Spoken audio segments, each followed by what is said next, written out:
All right, let's talk about one of the most controversial and honestly fascinating figures of the 20th century, Aleister Crowley. You've probably heard the name. Occultist, poet, mountaineer, self-proclaimed prophet. He was a man so wrapped up in scandal and myth that just figuring out who he really was, well, that's the whole challenge. And this is the headline that sealed his fate in the public eye. In the 1920s, the British tabloids went to town painting this picture of a total monster, a corrupter of souls, a black magician. And that label, it stuck. It basically overshadowed everything else he ever did for the rest of his life and long after. I mean, look at this photo. It perfectly captures the persona he was building for himself, right? Mysterious, powerful, all wrapped up in ritual. But it really makes you wonder, who was the actual guy behind the robes and the spooky reputation? To even begin to understand Crowley, you have to go all the way back to the beginning, back to his childhood, which was, and I mean this, the complete and total opposite of the life he would end up leading. So get this, he's born into a very wealthy family that belonged to the Plymouth Brethren, a super strict fundamentalist Christian group. His dad was a preacher. But Crowley just wasn't having it. From a young age, he was calling out what he saw as contradictions in the Bible. And when his own mother got so fed up with him that she called him the beast from the book of Revelation, he didn't just accept it, he loved it. He made it his own. And that rebellious streak just got stronger when he went to Trinity College at Cambridge. Before he became this infamous magician, he was this bundle of contradictions. He was the president of the chess club, he was a published poet, and he was a seriously talented mountaineer, climbing insane peaks like the Eiger. But it was there, in 1898, that he found a totally different kind of mountain to climb when he joined a secret society called the Hermetic Order of the Golden Dawn. And these two pictures, side by side, just say it all, don't they?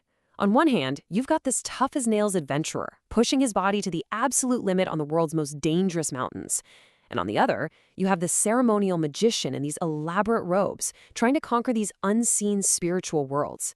He was literally trying to master everything, the physical and the metaphysical, all at once. This obsession, this dual pursuit, would eventually lead him to what he believed was his life's true purpose, an event that would change everything and spark the creation of a brand new religion. It all went down in Cairo, Egypt, of all places. He was there on his honeymoon with his new wife, Rose Kelly. They were renting an apartment, and Crowley was doing what he did, performing rituals, trying to invoke Egyptian gods. And then, things started to get weird. So the story as Crowley tells it is this. His wife, Rose, who had zero interest in this stuff before, suddenly goes into a trance and just keeps repeating, "They are waiting for you." She then leads him to a museum, walks right up to an ancient Egyptian artifact called the Stele of Revealing, which, get this, just so happened to be exhibit number 666. A few days later, Crowley says he started hearing a voice that wasn't his own. And for 3 straight days, this voice, calling itself Aiwas, dictated an entire book to him.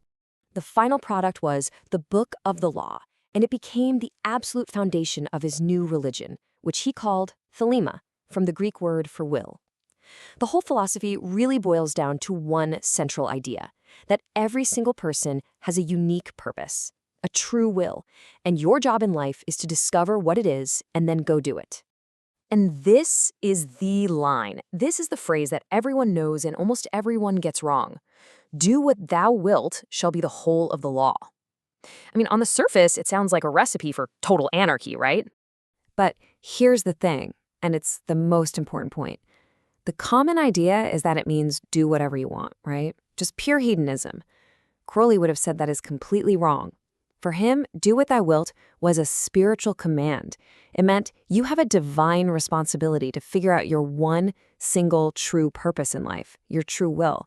And then you have to dedicate your whole life to making it happen. Every action has to align with that purpose.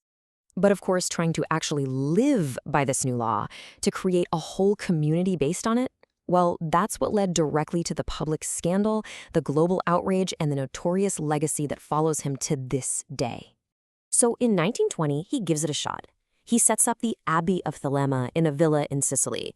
The whole idea was for it to be this utopian commune, a place where people could come and learn how to find their true will, away from the judgment of regular society. It quickly got a reputation for wild parties, ritual drug use, and his practices of sex magic. The whole experiment it ended in disaster. In 1923, a young follower dies at the Abbey after drinking some contaminated water. His wife fled back to England and went straight to the tabloids, telling these insane stories of black magic rituals and sacrifices. The press absolutely exploded. That's when he got branded the wickedest man in the world. The scandal was so big that Mussolini himself had Crowley kicked out of Italy, and the abbey was shut down for good.